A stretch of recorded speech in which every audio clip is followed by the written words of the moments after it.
Olá, pessoal, eu sou a professora Flávia Rita, vou trabalhar com vocês nesta turma do Adelante para a Polícia Civil do Pará. Você que vai fazer a prova de delegado e precisa revisar toda a matéria de língua portuguesa.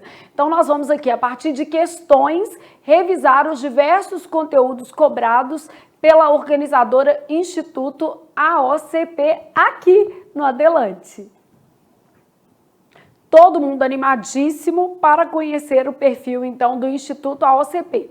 Bom, a primeira coisa que eu tenho para falar com vocês é que a AOCP não é a mesma coisa do Instituto AOCP. Já existe uma diferenciação entre essas duas organizadoras. E deixa eu mostrar para vocês isso, tá? Então, olha aqui. Esse aqui é o site do Instituto AOCP. Então, este é o site do Instituto AOCP.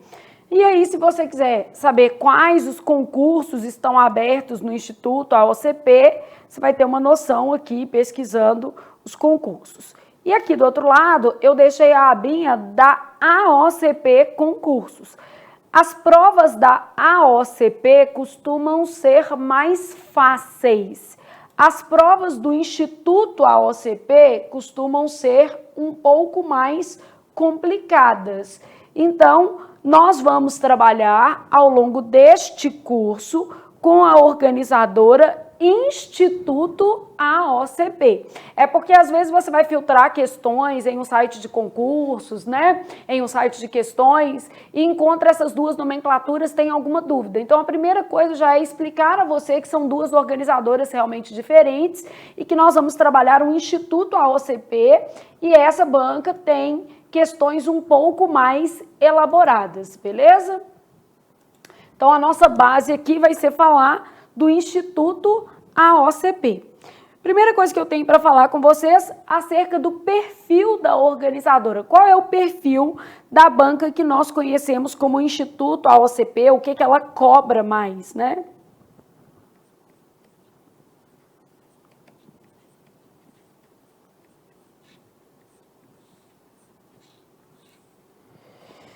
Então, nós vamos dividir isso aqui em duas coisas. Nós vamos pegar na parte de texto, e aí nós teremos, né, um encontro dedicado a texto.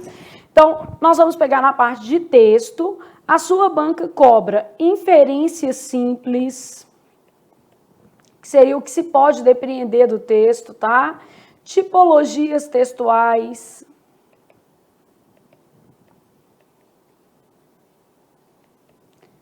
coesão textual, retomada de palavras, principalmente.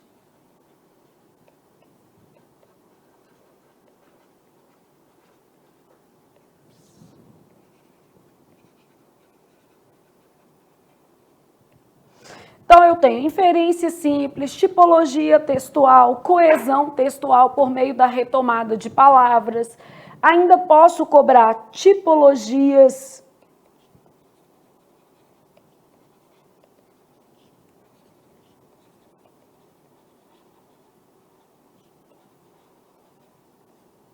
Então, qual que é o padrão de linguagem utilizado no texto? Vocabulário, sempre há questões de vocabulário, né? Também são recorrentes. Posso cobrar figuras de linguagem.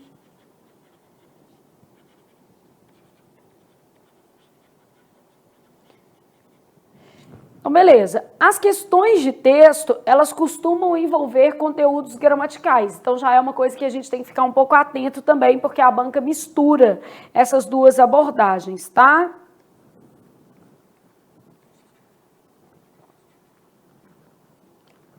Então, elas podem ser questões híbridas, né? Que vão trabalhar simultaneamente texto e gramática. Bom, na base de gramática, a gente tem uma prova com conteúdo muito diversificado. Se você pegar uma prova do CESP, por exemplo, ele já tem um escopo de conteúdo que ele gosta mais de cobrar. Aqui a gente tem um conteúdo bem diversificado mesmo, tá?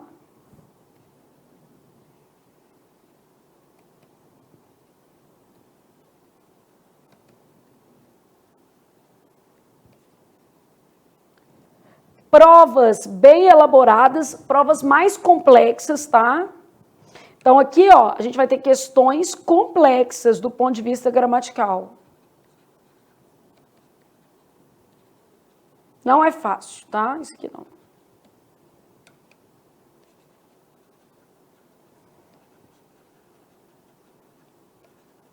A banca AOCP é fácil, mas essa daqui já é um pouquinho mais pesada. E aí vocês vão perceber isso fazendo aqui as questões comigo. Então, conteúdo muito diversificado, questões complexas em termos gramaticais, quase tudo é cobrado, mas assim, te dá uma referência de alguns conteúdos mais explorados.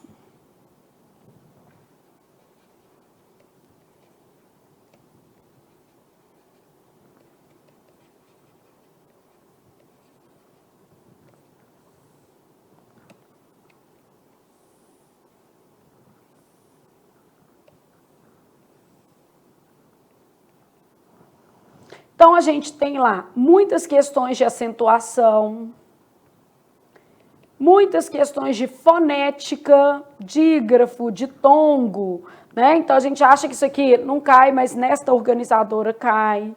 Questões de conectores, concordância, crase, regência, emprego de pronome. Mais especificamente, muitas questões de colocação pronominal. Análise sintática, tanto do período simples quanto do período composto. Então, é um conteúdo realmente bem variado, tá? A gente tem muitas abordagens aqui, mas outros. Aqui eu fiz um levantamento das ocorrências mais significativas. Só que quando a gente tem uma banca com conteúdo muito diversificado, isso requer uma visão mais ampla do edital, tá?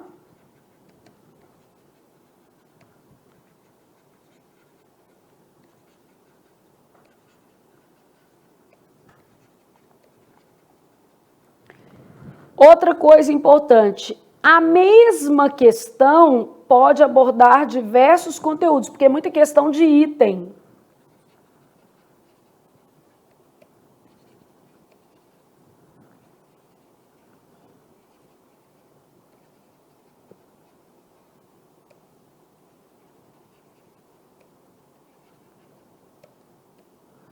Então, a mesma questão pode trazer ali diversos conteúdos gramaticais. Eu posso ter uma questão que misture, por exemplo, concordância, crase e regência. E fazendo as questões aqui comigo, vocês vão ter uma leitura melhor desta organizadora que a gente está estudando agora, que é Instituto AOCP, para você fazer uma excelente prova. A gente vai revisar muita coisa legal a partir de agora, tá?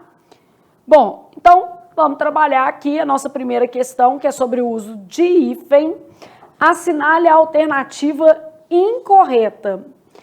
Em pseudo-roteiros, o uso do hífen é proibido. Então, olha o que acontece. Pseudo-roteiros, eu não posso usar hífens. No caso aqui, ó, pseudo, mais uma palavra iniciada com R.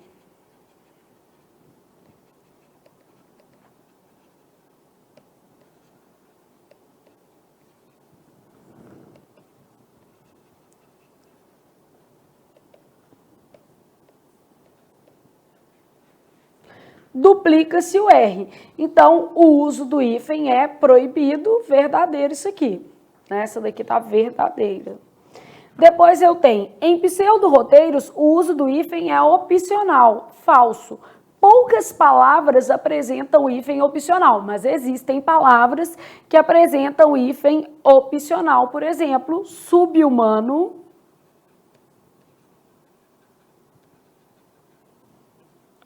ou subhumano. Comeu H é um caso de hífen opcional.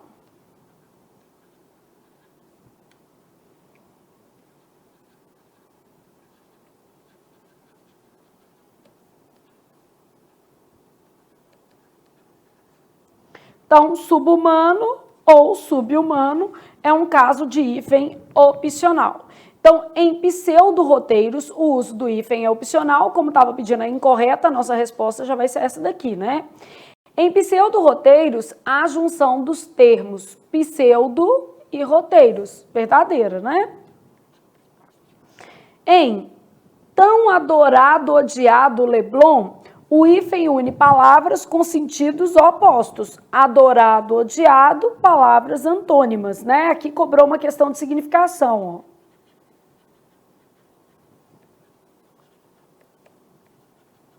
Se ele quisesse usar uma nomenclatura chique, ele poderia falar que elas têm um valor antitético ou um par antitético.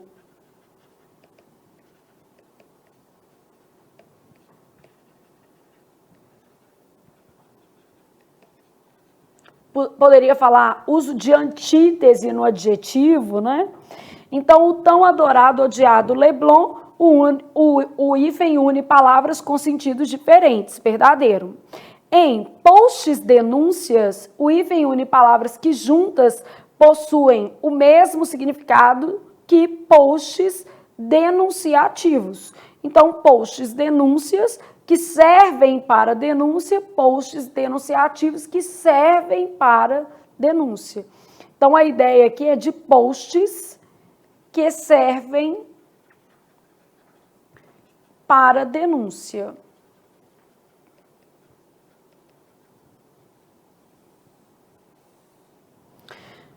De modo que essa seja verdadeira também e que a resposta à questão número 1 seja a letra B, de bom continuar estudando. Aqui eu já te dei uma referência de palavras que trazem aqui a ideia do hífen opcional. Isso é incomum na nossa língua, mas pode aparecer. Vamos dizer assim, o hífen ser opcional é raro, mas existem algumas situações em que isso acontece.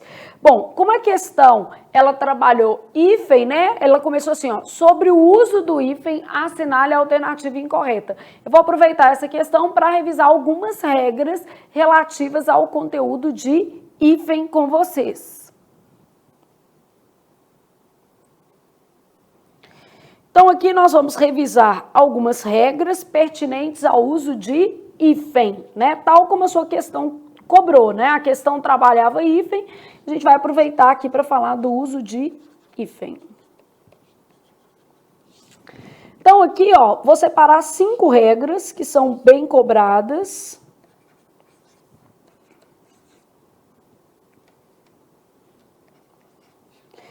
Se eu tiver prefixo mais radical iniciado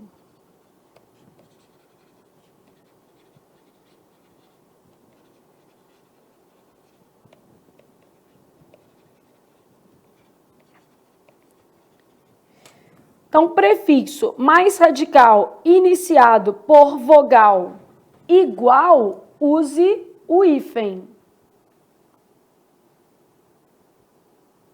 Aí a gente vai usar o hífen aqui, né? Prefixo mais radical iniciado por vogal igual, vamos supor que eu tivesse anti-inflamatório, micro-ondas. Então, prefixo mais radical igual, a gente usa o hífen. Se por outra via eu tiver prefixo mais radical iniciado por vogal distinta sem o hífen. Ah, mas é sem o hífen como? Palavra emendada. Então, é tudo junto. Então, vamos supor, eu tenho autoescola, eu tenho antiaéreo. Então, tudo junto, sem hífen. Se eu tiver prefixo mais radical iniciado por R duplica-se o R. Então, prefixo mais radical iniciado por R, vou duplicar a letra R. E vai ser uma palavra emendada, tudo junto, emendado.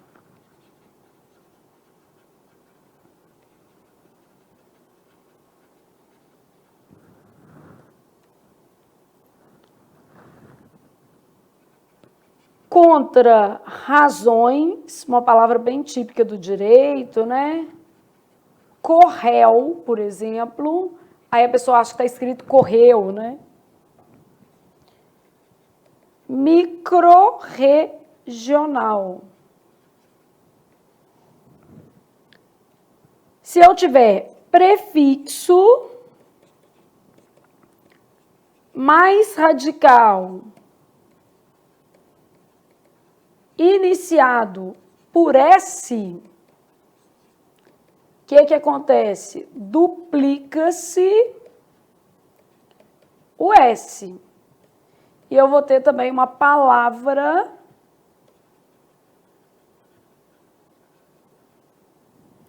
emendada. Então, eu falo, por exemplo, mini, saia, ante, sala, contra, senso. Então, duplica-se a letra S. E se eu tiver prefixo mais radical iniciado por H,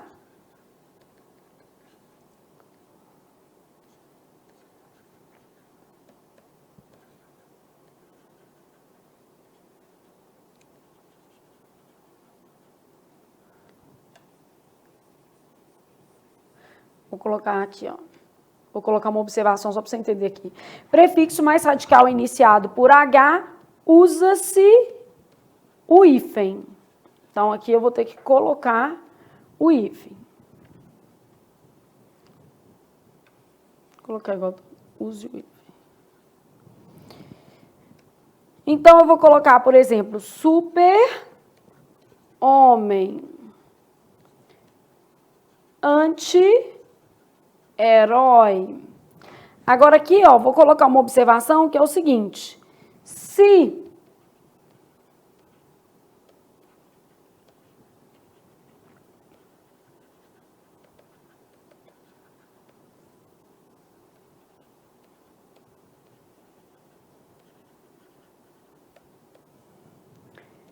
re mais haver, por exemplo, a gente faz reaver, tá vendo?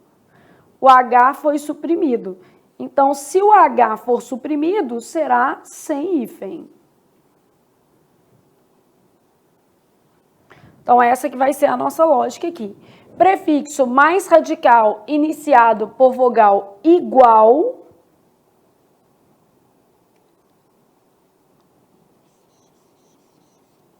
hífen. Vogal distinta, palavra emendada. Iniciado por R, palavra emendada. Iniciado por S, palavra emendada. Iniciado por H, hífen. Se o H for suprimido, H suprimido, aí vai ser sem hífen. Né? Aí a gente revisa algumas questões aqui a partir, né, do conteúdo que a sua prova cobra. Dito isso, vamos à questão de número 2. Aí nós temos o seguinte lá. A respeito do excerto, colaborávamos na mesma instituição social e, vez ou outra, nos esbarrávamos numa reunião. Ele sempre ostensivamente calado. Assinale a alternativa correta. Então, aqui, ó, estamos pedindo a alternativa correta e você vai ver que aqui está misturando um monte de conteúdo, né? Os termos colaborávamos e esbarrávamos recebem acento porque são conjugados no passado. Não existe explicação de acento que tenha a ver com a conjugação. No caso, eles recebem acento porque são palavras proparoxítonas.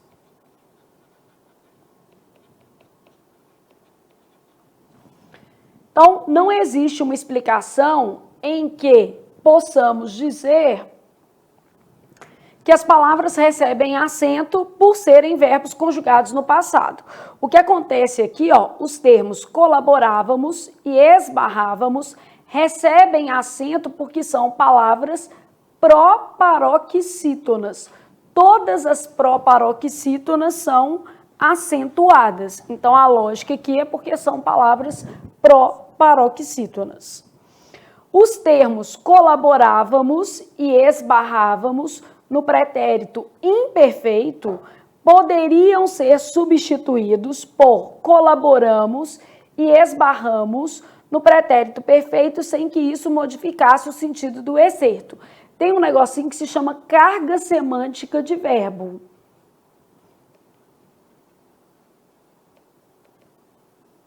A gente vai revisar isso aqui, mas só para você ter uma noção do que acontece. Colaborávamos na mesma instituição, parece que é uma coisa que acontecia continuamente. Se eu falo colaboramos na mesma instituição, aí aquilo ali é um processo encerrado. Então, ou seja, o pretérito imperfeito, ele vai designar uma ação contínua no passado.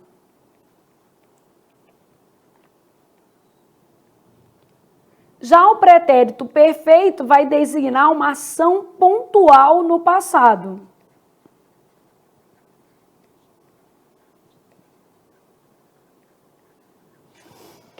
Logo, a gente sabe que aqui, ó, a carga semântica é alterada. Quando colocou aqui, sem que isso modificasse o sentido do excerto, é essa parte que está errada, altera o sentido. Então, aqui errada. A letra A também errada. Um sinônimo de ostensivamente é demasiadamente. Demasiadamente quer dizer muito, né? Aqui é intensidade. E no caso de ostensivamente é modo. Então, obviamente, nós temos sentidos o quê? Diferentes também. Então, é sinônimo, aqui é que está o erro, não se trata de sinônimos. O termo numa é a contração da preposição em mais o artigo uma, não é no, né? No já é uma contração, em mais o forma no. Então, o próprio no já é uma contração. Numa, em mais uma. E na norma culta, tanto a forma numa quanto a forma em uma podem ser usadas, tá? As duas são equivalentes. Logo, errada também. Se a expressão vez ou outra estivesse entre vírgulas, haveria necessidade de alteração da colocação do pronome nus. Bom, aqui existem autores, né? É um caso controverso entre autores, mas na sua banca não é controverso não, porque ela já cobrou isso aqui mais de uma vez. Na prova do TRT Rio, por exemplo, ela também cobrou esse conteúdo aqui e dessa forma. Então, cada banca acaba enxergando de uma maneira. O que acontece? Havendo vírgulas,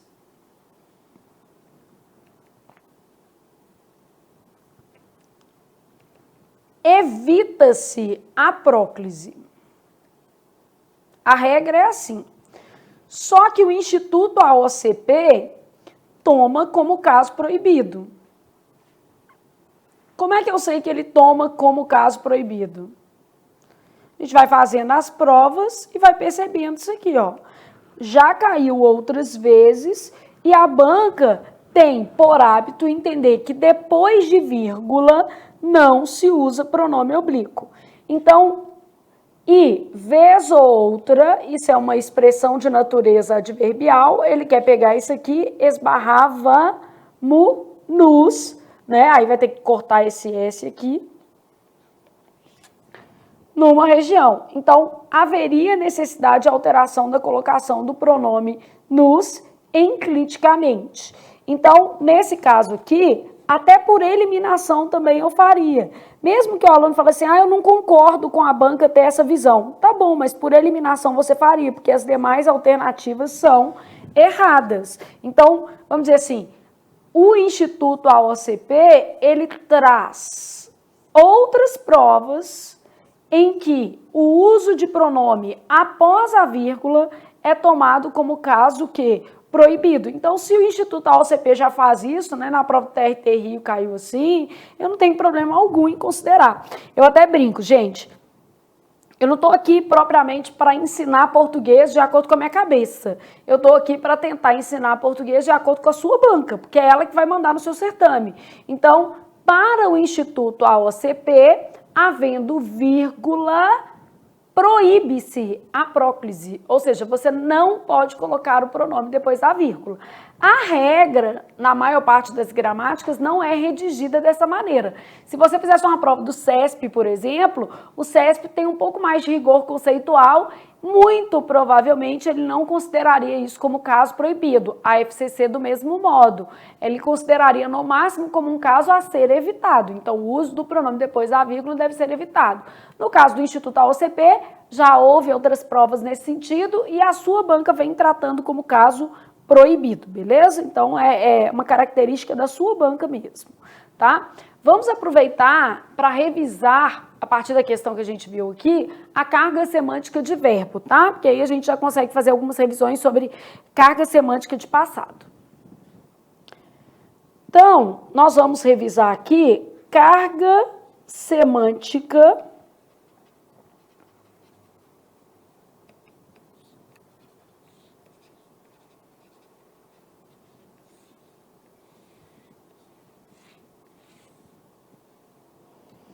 mais especificamente, nós vamos tomar os pretéritos.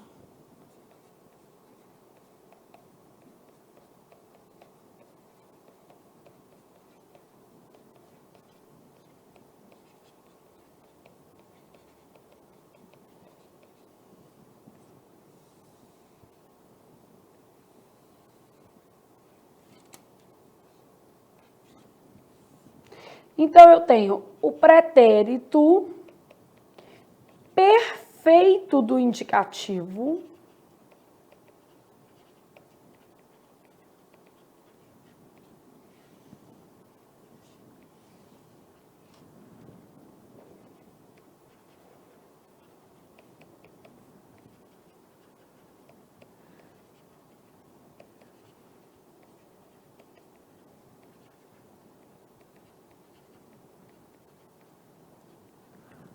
pretérito mais que perfeito do indicativo, e esses todos caem bastante, e o pretérito imperfeito do indicativo.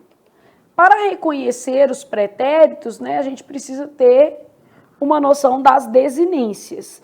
Tudo que é imperfeito merece uma vainha, porque já era. Isso aqui é só um mnemônico para você gravar as desinências associadas ao pretérito imperfeito.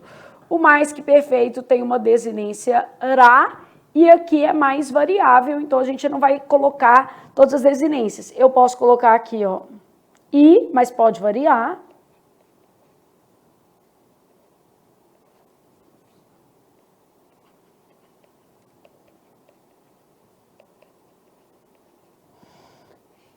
Pode variar, pode variar. Aqui é um S.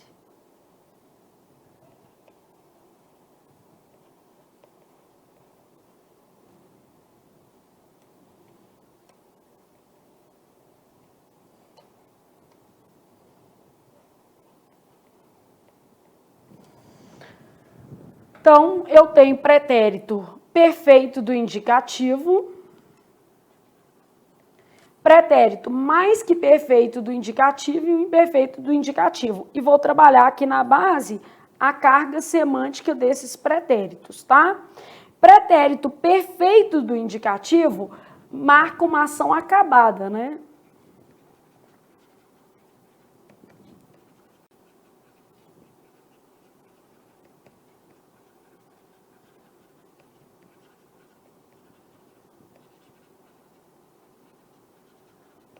Então, indica uma ação concluída no passado. O mais que perfeito indica uma ação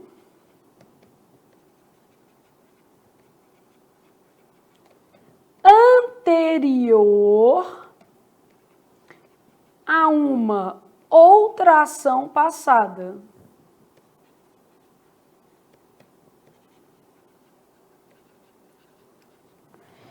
E o imperfeito, ele pode indicar ação inacabada, que aí varia.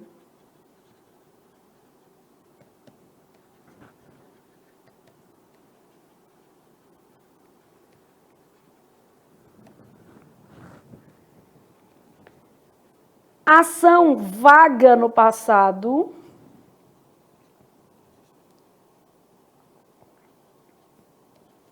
Ou ação contínua no passado.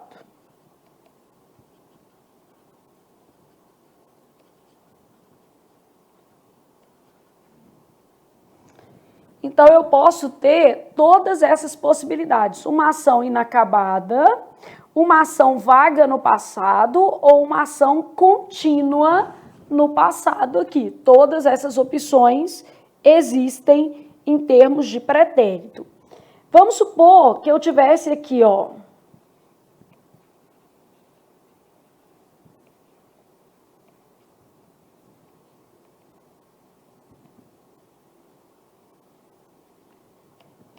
o rapaz leu o livro indicado.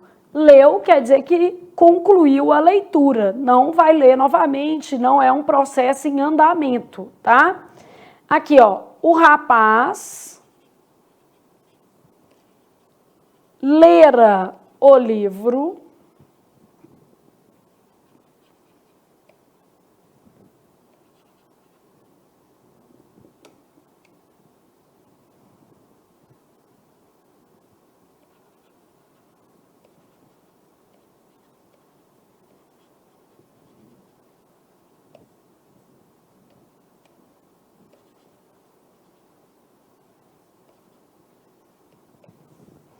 O rapaz lera o livro antes que eu lhe pedisse isso.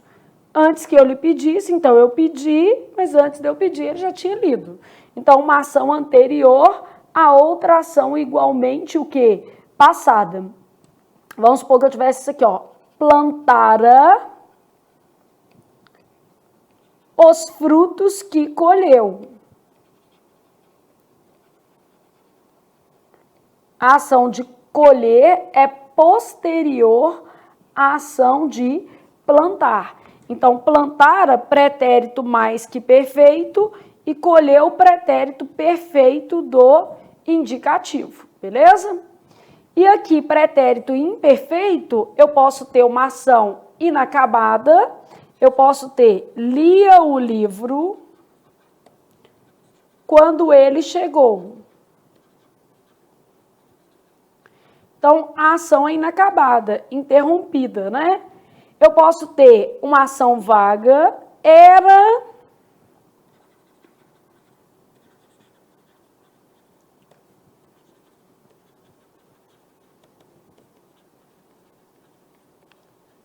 Então, faz uma referência vaga, igual acontece em conto infantil. Era uma vez um príncipe e uma princesa. Então, isso aqui remete ao contexto de tempo vago. E o mais comum é indicar essa ação contínua no passado. Lia Machado de Assis na infância. Aqui eu usei uma metonímia, né?